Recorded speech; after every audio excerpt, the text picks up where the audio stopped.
Hello, our lesson for today is Doppler Effect and Sonic Booms. This is the seventh lesson of the SEM and this is the second lesson for the midterms.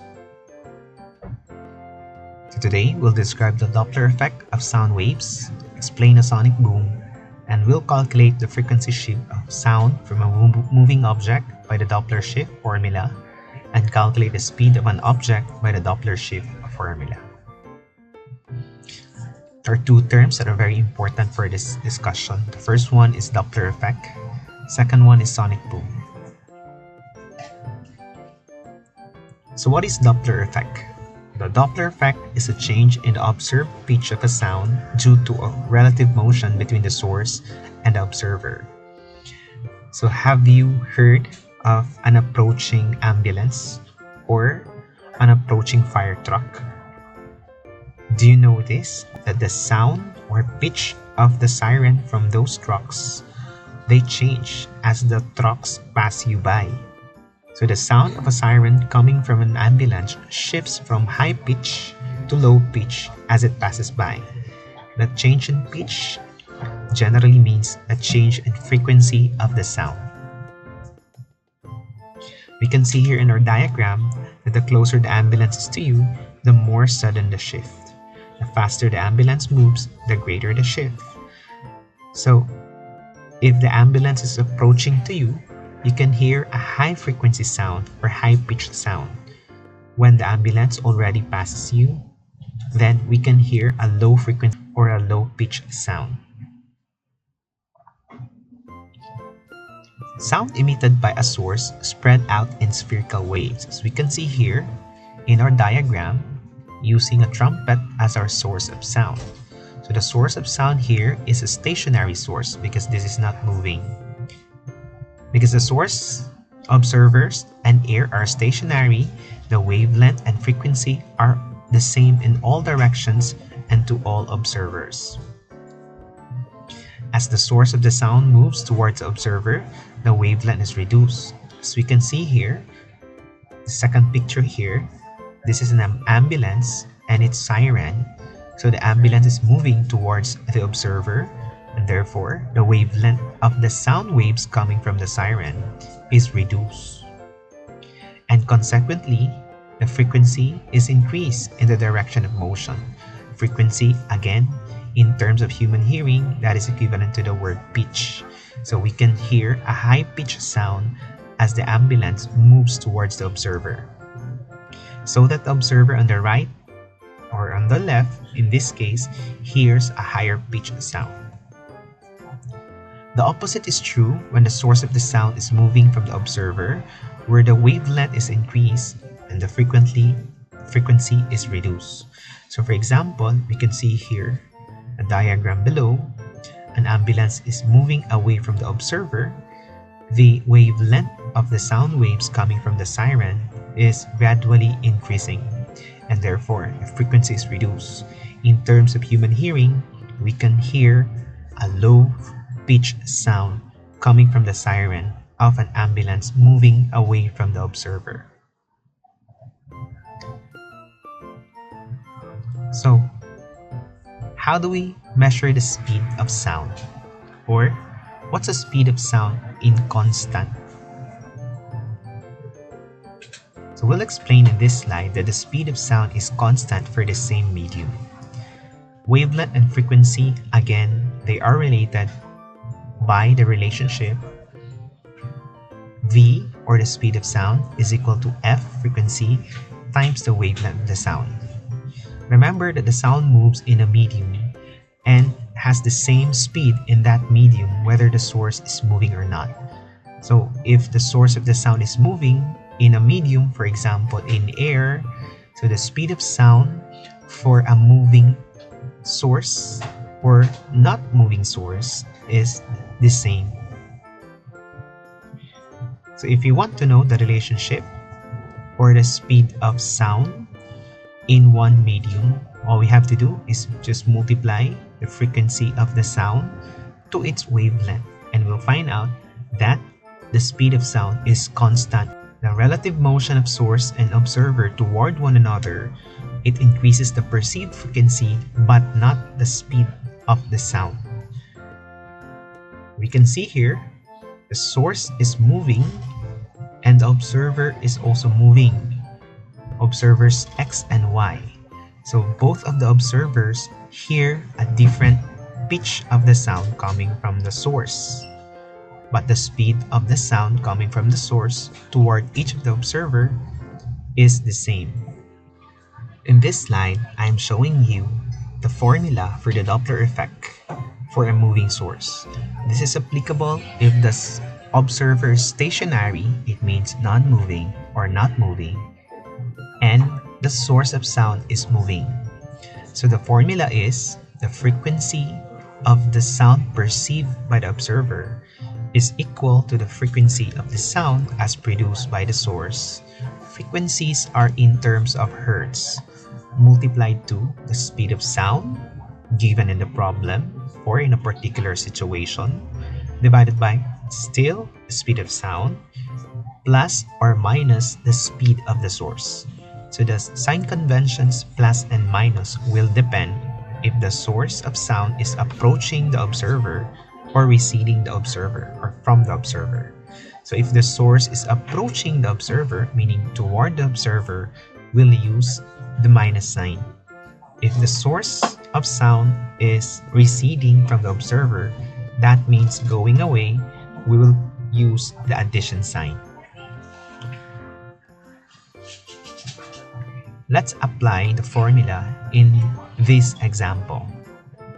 So we're going to calculate the Doppler shift of a train horn. Suppose a train with a 150 Hz horn is moving at 35 meters per second in still air on a day when the speed of sound is 340 meters per second. So what frequencies are observed by a stationary person at the side of the tracks as the train approaches and after it passes? So the situation is there is a moving train and the speed of the train is 35 meters per second.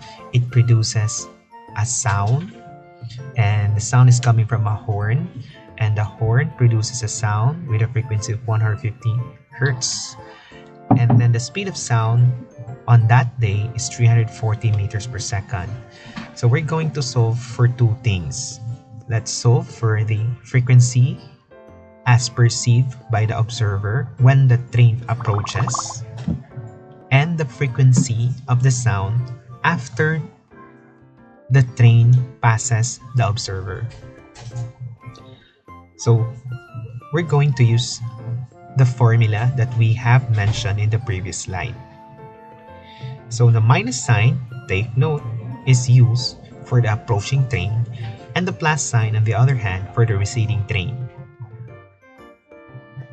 So let's solve for the frequency of sound as observed by the observer when the train approaches the observer. So because the train is approaching, we will use the minus sign. So 340, let's start with the frequency of the sound. At that day, 150 Hertz is the frequency of the sound produced by the source, by the horn. Multiplied to the speed of sound that day is 340 divided by 340 again. So we'll use the minus sign because the source is approaching the observer and 35 meters per second is the speed of sound coming from the source. So you have to subtract 340 and 35. After that, you have to divide 340 by the difference of the 340 and 35, and then after that multiplied to 150 and we'll get 167 Hertz.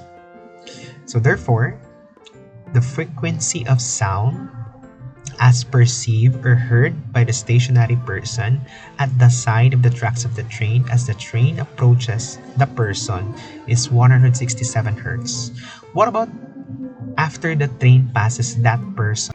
Okay, so now let's solve for the frequency of sound after the train passes by the person. So this time, we'll use the addition sign in the denominator. So let's just repeat or copy the numbers above, but this time, we'll just use the addition sign for the denominator. So the same process will be done. So 340 plus 35. After this, you have to divide 340 divided by the sum of 340 and 35. And after that, multiply it to 150. So we'll get 136 hertz. Therefore, the frequency of sound that is heard by the person after the train passes by is 136 hertz. So clearly, because of Doppler effect, there is a Doppler shift in the frequency of sound. Previously, from 167 hertz, it goes down to 136 hertz.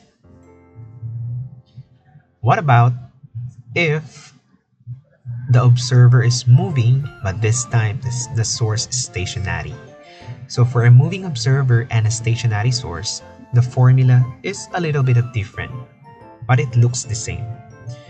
So this time, our numerator, so because we still have the same variables for the observed frequency and this frequency of sound, the only thing that is different from the previous formula is the numerator and denominator in the group or the parentheses.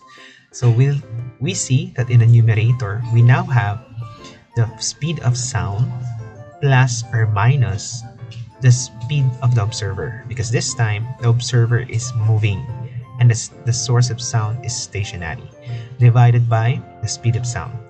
So again, the addition and subtraction sign will be used depending if the source is moving or receding. If the observer is moving or receding from the source. If the observer is moving, so that is addition, and then moving toward the source. If the observer is receding from the source, that's subtraction. Let's try to apply the formula in this scenario. Let's calculate the Doppler shift in a sound of a whistle. Again, a train is moving towards a stationary whistle at a speed of 30 meters per second. The frequency of the whistle is 500 hertz. What frequency will be heard by the passenger on the train if the speed of sound is 340 meters per second? Okay, so the sign convention will be that will be used for this formula is addition if the observer is moving toward the source, or subtraction if the observer is receding from the source. So the strategy is we must use the formula, and we have to understand this time that the source of sound is a whistle, and then the observer is a passenger in the train, and the passenger is moving toward the whistle. So since the observer is moving toward, we will use the positive sign convention. So I will let you solve for this and tell me the answer after a while. Now, if you've answered approximately 544 hertz, then your answer is correct. The next topic is all about sonic booms. So what happens to the sound produced by a moving source, such as a jet plane that approaches or even exceeds the speed of sound? This time, the sound coming from the source is near or exceeding the speed of sound in a particular condition. So if the source exceeds the speed of sound, no sound is received by the observer until the source has passed, so that sounds from the source when it was approaching are stacked up with those from it when receding. So this phenomenon creates sonic boom. So this is somewhat like an accumulation of sound from behind of the source. Example, a fast-moving source, just like a jet plane. So at first, the observer will not hear the sound, but the observer can see the, the object that produced the sound, and that object passes that observer, but he cannot hear any sound from that observer. And later, there will be a huge sound, or a sound that is exceedingly loud, because the sound waves are already stuck up with those from it when receding are created, and thus creating the sonic boom. So sonic boom, in short, is a loud explosive sound caused by an object such as an aircraft traveling through the air faster than the speed of sound. The boom here is often described as a deep, rumbling sound that is heard as the shock wave passes over an observer on the ground. Sonic booms can also cause shaking or rattling of the windows and other objects in the vicinity. For example, to demonstrate, suppose a jet airplane is coming nearly straight at you, emitting a sound of frequency, let's say F over S, F sub S. The greater the plane speed, the greater the Doppler shift, and the greater the value of observed frequency. So because the plane speed approaches the speed of sound, let's assume, so the frequency heard by the observers, it will also approach infinity, because the denominator in the formula previously mentioned will approach zero. Remember, V sub W is the speed of sound, and then V sub S is the speed of the object that created the sound. What if the Vs is greater than Vw? Of course, the value for this fraction will become negative, and that's below zero. So it approaches zero. Zero in ratio level of measurement means infinity. So in front of the source, each wave is superimposed on the previous one because the source moves forward at the speed of sound. Just like this. What's the result? The observer gets them all at the same instant. So because the speed of the source is greater than the speed of sound, so the source of the sound, it moves faster than the speed of sound, and all of the sound it created, all of the sound waves it created are left behind the moving source, and all of these waves will gather behind, and then the observer will get them all at the same instant. So that's the speed, that's the sonic boom. Sonic boom is a constructive interference. We have discussed already the meaning of constructive interference, and this is a kind of constructive interference of sound by an object moving faster than sound. So the sound is gradually superimposed, sound waves are superimposed, and it creates sound waves greater than the previous sound waves. And an aircraft, for example, creates two sonic booms, one from its nose and one from its tail. You can see here the two sonic booms, one from its nose, the compressed sound waves, and the other is from its tail. So these are the wave fronts. So just like this, it will create a shock cone. A shock cone is a combination of the air around it and the sound waves created by a supersonic speed jet plane. So this is the diagram showing us how sonic booms work. If you're wondering, the term Mach is the measurement. Term Mach is the speed of an object relative to the sound speed or speed of sound. So when we say Mach 1, that is exactly or approximately the same as the speed of sound. If we're going Mach 1 plus, that's beyond the speed of sound. That's more than the speed of sound. And at Mach 1 or Mach 1 plus, it will create a large sonic boom. So a person on the ground hears a boom when a shock waves crosses their location. If the aircraft flies close by at a low altitude, pressure in the sonic boom can be destructive enough to break windows. And that's why we can see here the person just below the jet plane or airplane can see the plane but cannot hear any sound. But those far away from the plane can hear a very loud and even destructive sound. So that's how sonic booms work. So I'll be sending you some links in the YouTube that we can watch for reference.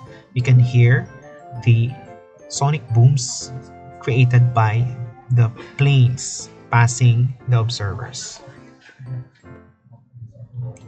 So for seat work, I want you to pause this video and copy this. You have to submit this in the next meeting.